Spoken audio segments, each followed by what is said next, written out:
ইসলাম বিরোধী আইন করতে পারে না, আলেমদের উপরে বিচার করতে পারে না, আমার ভাইরা মা বোনদেরকে দর্শন করতে পারে না, দেশের মাল চুরি করতে পারে না। ঠিক না ঠিক আমার ভাইরা? আলেমের বিরুদ্ধে কথা বলতে পারে না, মসজিদ মাদ্রাসার বিরুদ্ধে বলবে না, দেশের অর্থ চুরি করবে না, লুণ্ঠন করবে না। বাবা, কোনো অন্যায় কাজ তার দ্বারা সাধিত সংগঠিত হবে না। এখন তো এই হলো কারণ, সন্তান খারাপ হওয়ার জন্য এটা একটা কারণ। আরেকটা কারণ হলো বাবা, আপনি তো আপনার সন্তানের হক আদায় করেন না। যে কথা বলতেছিলাম, মেয়ের কথা বলতেছিলাম, আসতেছি। যদি নেককার হয় তাহলে এই মেয়েটা আপনার ঘরে যদি ছেলে হয় তাহলে নেককার হবে, এই ছেলেটা শাইখুল হাদিস হবে, এই ছেলেটা বড় আলেম হবে। আর যদি কন্যা সন্তান হয়, ওই মেয়েটা রাবিয়া বস্তির মতন আল্লাহওয়ালা আবেদা জাহেদা হয়ে যাবে। সাল্লু আলাইহি ওয়া আলিহি ওয়া বালাগাল উলা বিকামালিহি কাশাফাদ দুজা বিজামালিহি হাসনাত জামিউ খিসালিহি সাল্লু আলাইহি ওয়া আলিহি।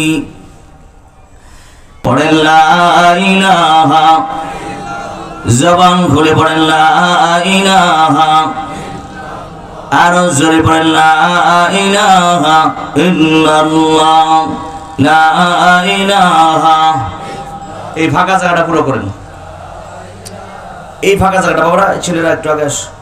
হ্যাঁ, ফাঁকা জায়গা পুরো করো, শয়তান ঢুকবে। জমা বসেন সবাই, এই ফাঁকা জায়গাটা পুরো করেন। এই গেটের জায়গাটা ছেড়ে দেন বাবারা, একটু গেটটা ছেড়ে দিয়ে এইদিকে ডাইন সাইডে আসেন বাবারা, আসেন একটু কষ্ট করেন। লা ইলাহা, জবান খুলে বলেন লা ইলাহা, লা ইলাহা, লা ইলাহা। এই গেটটা ছেড়ে দেন বাবারা, একটু আগে আসেন, গেটটা ছেড়ে দেন, গেটটা ছেড়ে বসেন বাবা। ছেলেরা, যুবকেরা আস, ডান সাইডে খালি জায়গা আছে, এই পুরা করো বাবারা, গেটটা ছেড়ে বলেন লা ইলাহা, লা ইলাহা, লা ইলাহা, লা ইলাহা, লা ইলাহা। দোলে বলেন লা ইলাহা ইল্লাল্লাহু মুহাম্মাদুর রাসূলুল্লাহ। সকলে জবান খুলে বলেন সাল্লাল্লাহু আলাইহি ওয়াসাল্লাম। কারিমিয়া তালিমউদ্দিন মহিলা মাদ্রাসা ও লিল্লা বোর্ডিং এর উদ্যোগে দ্বিতীয় বার্ষিক বিশাল ওয়াজ মাহফিল। আজকের এই মাহফিলের মহতারাম সভাপতি, আজকের প্রধান অতিথি, বিশেষ অতিথি, আমন্ত্রিত হযরত উলামায়ে কেরামগণ, সমপানে অবস্থানরত দিন প্রিয়, ইমান প্রিয় আল্লাহ ওয়ালারা, সমস্ত যুবক ভাইয়েরা, পর্দার অন্তরালে অবলা সবলা শ্রদ্ধেয়া মা বোনেরা, সুরে কুচিকাচ্চারা, সকলকে দিল থেকে মুবারকবাদ জানাই। রব্বে কারীমের আলিশান দরবারে কৃতজ্ঞতা প্রকাশ করছি যে আল্লাহ রাব্বুল আলামিন আমাদেরকে বড় মেহেরবানি করে এই মাহফিলে এসে এখানে কোরআন হাদিস থেকে আলোচনা করা ও শ্রবণ করার তৌফিক দান করেছেন। এই জন্য সমস্ত উচ্চ বাক্যে সকলে বলি আলহামদুলিল্লাহ। অসংখ্য অগণিত দরুদ মহান মানবতার মুক্তিদূত কল্যাণের দিশারি নবীকুল শিরোমণি সকলের নবী জনাব মুহাম্মদুর রাসূলুল্লাহ, সকলে জবান খুলে বলেন সাল্লাল্লাহু আলাইহি ওয়াসাল্লাম। তাই বলতেছিলাম, কোরআনে হাকিমের সর্বপ্রথম সূরা, সর্বপ্রথম আয়াত বলেন, সূরা বলেন, যে সূরাটা সর্বপ্রথম নাজিল হয়েছে, যে আয়াত সর্বপ্রথম নাজিল হয়েছে, সেই আয়াত থেকে আমি তেলাওয়াত করেছি। আল্লাহ তাআলা বলেন, ইকরা বিসমি রাব্বিকাল্লাযী খালাক খালাকাল ইনসানা মিন আলাক। আল্লাহু আকবার বলেন। আল্লাহ তাআলা বলেন, ইকরা, হে নবী আপনি পড়ুন, দুনিয়ার মানুষদেরকে আপনি পড়তে বলেন বিসমি রব্বিকা, বিসমি রব্বিকাল্লাযী খলাক। যেই রব আপনাকে সৃষ্টি করেছে সেই রবের নামে পড়েন। খলাকাল ইনসানা মিন আলাক। যেই রব আপনাকে জমাট রক্ত থেকে সৃষ্টি করেছে সেই রবের নামে পড়েন। সুবহানাল্লাহ বলেন। রবের নামে পড়তে হবে। শানে নজুল অত্যন্ত বড়, এই জন্য শানে নজুলের দিকে আমি যাচ্ছি না, আমি আলোচনার দিকে যাচ্ছি।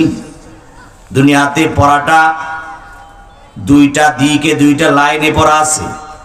একটা হলো দুনিয়ার লাইনে পড়া, যেটাকে জাগতিক বিদ্যা বলা হয়, আর একটা হলো দুনিয়ার কল্যাণ, পরকালের কল্যাণ, যেটা আল্লাহ প্রদত্ত বিদ্যা, ওহীর শিক্ষা, সেই বিদ্যা। আমার ভাইরা, যেই বিদ্যা শিখলে দুনিয়াতে কল্যাণ পাওয়া যায়, পরকালে কল্যাণ পাওয়া যায়, জাহান্নামের আগুন থেকে নিষ্কৃতি পাওয়া যায় এবং জাহান্নাম থেকে বাঁচানো যায়, দুনিয়ার ভিতরে সুন্দর পরিবেশ কায়েম করা যায়। যেই বিদ্যা শিখলে মানুষ মানবতা শিখবে, যেই বিদ্যা শিখলে মানুষরা ইহসান শিখবে, দয়া শিখবে, যেই বিদ্যা শিখলে সৎ কাজের আদেশ শিখবে, যেই বিদ্যা শিখলে অসৎ কাজ থেকে বিরত থাকবে, বাধা প্রদান করবে, যেই বিদ্যা শিখলে বাবা মায়ের সাথে ভালো ব্যবহার করবে, যেই বিদ্যা শিখলে সমাজের ভিতরে বড়দেরকে সম্মান করবে, ছোটদেরকে স্নেহ করবে, যেই বিদ্যা শিখলে বাবা তার দ্বারা কোনো অকল্যাণ হবে না। বাবা যেই বিদ্যা শিখলে বাবা দেশের অর্থ লোপাট করে বিদেশে পাচার করবে না। যেই বিদ্যা শিখলে অন্যায়ভাবে মানুষের উপরে জুলুম করতে পারবে না, অবিচার করতে পারবে না। যেই বিদ্যা শিখলে বাবা খুন করতে পারবে না, হত্যা করতে পারবে না, দর্শন করতে পারবে না। এমন একটা বিদ্যা, যেই বিদ্যাটার নাম হলো এলেম। আর এলেমটা সংগঠিত হয়েছে দুইটি জিনিসের সমন্বয়ে। একটা হলো আল্লাহর কোরআন, আর একটা হলো বিশ্ব নবী মুহাম্মদুর রাসূলুল্লাহর সুন্নাহ। সুবহানাল্লাহ বলেন। বাবা এই বিদ্যাকে সমাজের ভিতরে এখন অবহেলিত মনে করতেছি। আমার আজকে সাবজেক্ট হলো নারী শিক্ষার প্রয়োজনীয়তা। এই বিষয়ে আমাকে আলোচনা করতে বলা হয়েছে। আমি মনে করি পুরুষের যতটা শিক্ষার দরকার, এর যে কয়েকশো গুণ বেশি নারীর শিক্ষার দরকার। কেন বললেন হুজুর? ছোট হোক, বড় হোক, হিন্দু হোক, বৌদ্ধ, খ্রিস্টান হোক, সমস্ত মানুষের সর্বপ্রথম স্কুল বলেন, কলেজ বলেন, ভার্সিটি বলেন, বিদ্যাগার বলেন, সর্বপ্রথম হলো মায়ের কুল। আর জোরে বলেন মায়ের কুল। বাবা মায়ের কুলে সন্তানটা যদি যখন জমিনের মধ্যে পড়ে, পড়ার পরে বান্দা বলে হুয়া হুয়া হুয়া, মানে ওই আল্লাহ, মানে আল্লাহর দিকে আহ্বান করে। এই বান্দাটাকে, এই সন্তানকে যদি মা নেককার হয়, হাফেজা হয়, আলেমা হয়, দিনদার হয়, পরেজগার হয়, ওই মেয়েটা হালাল খাবি, পর্দায় থাকবি, গায়রে মাহরুমের সামনে যাবে না, বাবা পর্দাবিহীন হবে না, অশ্লীল কাজের মধ্যে লিপ্ত হবে না, ওযু করবি, নামাজ পড়বি, ও কুরআনুল কারীম তেলাওয়াত করবি, বাবার নফল নামাজ পড়বি, ইশরাক পড়বি, আওয়াবিন পড়বি, চাষের নামাজগুলি পড়বি। বাবা গভীর রজনে ওই আম্মাজান আল্লাহর কোরআনে তেলাওয়াত করবি, তাহাজ্জুদের নামাজ পড়বি, আল্লাহর কাছে দোয়া করবি। আর এই বাচ্চাটা মায়ের আওয়াজগুলি শুনবি, দেখবি মা নামাজে দাঁড়াইলে বাচ্চা মায়ের সাথে দৌড়াইয়া যায় নামাজের মধ্যে দাঁড়াবি। বাচ্চা যখন কথা শুনবি তখন বলবে তাওহীদের বাণী শিক্ষা দিবে, মা শিক্ষা দিবে লা ইলাহা ইল্লাল্লাহু মুহাম্মাদুর রাসূলুল্লাহ। কালেমা শিক্ষা দিবি, কালেমা শিক্ষা দিবি, কালেমার শাহাদাত শিক্ষা দিবি, ইমানে মুজমাল শিক্ষা দিবি, ইমানে মুফাসসাল শিক্ষা দিবি, ওযু শিক্ষা দিবি, গোসল শিক্ষা দিবি, কায়দা পড়াবি, আল্লাহর কোরআনের তেলাওয়াত শিক্ষা দিবি। বাবা এমন যদি হয় তাহলে বাবা ওই যে তার সন্তানটা কখনো দুর্নীতিবাজ হইতে পারে না। ঠিক না বেঠি? কেন হয় না? আমাদের মূল জায়গার সমস্যা কোথায়? ওমর ফারুক আযম রাদিয়াল্লাহু তাআলার দরবারে একজন বৃদ্ধ লাঠি ভর করে কোনো ধরে কেঁদে কেঁদে আসছে। আয়েশা বলে, ও খলিফাতুল মুসলিমিন, আমি বয়স্ক মানুষ, কামাই রোজগার করতে পারি না, যেমন চলতে ফিরতে পারি না, দুর্বল। আমার বেটা আজকে আমাকে খুবই প্রহার করেছে, ইচ্ছা মতন মারধর করেছে। তাই নাকি? এই কাজী ফেদা কয়েছো, এটা লিখে রাখ, শুক্রবারে বিচার হইব। আমার ভাই, আমার বাবা, শুক্রবারে জুমার নামাজের পরে বিচার হবে। ঠিকানা লিখে রাখছে, তার ছেলের কাছে চিঠি পাঠিয়ে দিচ্ছে, শুক্রবারের নামাজের পরে বিচার হবে। আল্লাহু আকবার বলেন। কে বিচার করবেন? खलीफतुल मुस्लिमीन। दुनिया की अदालत में तेरा नाम रहेगा, दुनिया की अदालत में तेरा नाम रहेगा, उमर तेरा नाम से इस्लाम रहेगा। अल्लाहु আকবার বলেন। এমন মহাপুরুষ সরকার বলেন, सरकार मदीना अपना पैगंबर बोलें, लौ काना बादी नबिय्यन लकाना उमर वलाकिन ला नबिय्य बादी, अना खातमुन नबिय्यीन ला नबिय्य बादी, अना आखिरुल अंबिया व अंतुम आखिरुल उमम।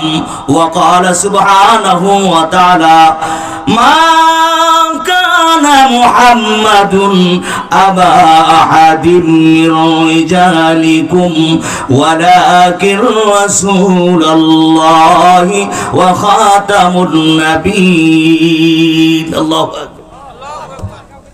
এমন একজন ব্যক্তি, শয়তান যদি তার দেখে 2-3 কিলোমিটার দূর দিয়ে চলে যায়। বাবা আল্লাহর নবী বলেন, আমার পরে যদি কাউকে নবুয়াতি প্রদান করা হতো তাহলে উমর ইবনুল খাত্তাবকে খুন করা হতো, কিন্তু আল্লাহর নবী বলেন, আমার পরে কেউ নবী আসবে না, নবী হবে না, আমি শেষ নবী, আমার পরে আর কেউ নবী হবে না। সুবহানাল্লাহ। ছেলেকে জুমার দিনে আসতে বলা হয়েছে। ওয়াজটা খুবই গুরুত্বপূর্ণ ওয়াজ। সমস্যাটা কোথায় এটা বলতেছি। বাবা জুমার দিন হয়ে গেছে, নামাজ হয়ে গেছে, বাপ বেটা হাজির ফারুক আজমের দরবারে আসছে। কাজীউল কুজাত হাজির, জল্লাদ হাজির, সবাই আছে। এমন অবস্থায় বৃদ্ধকে ডাক দিছে, বাবা এদিকে আয়, সমস্যার কথা বলো। বৃদ্ধ কয়, হুজুর আমার বেটা আমাকে কঠিন ভাবে মারধর করছে, আমি বয়স্ক মানুষ, রোজগার তেমন করতে পারি না, চলতে ফিরতে পারি না। তাই নাকি? তুমি কি তোমার ছেলের হক আদায় করছ? তোমার সন্তানের হক আদায় করছ? হক বলতে কি বোঝায়? তুমি যে বিয়ে করছ আসল জায়গায় চলে গেছে, যে কথা বলছিলাম।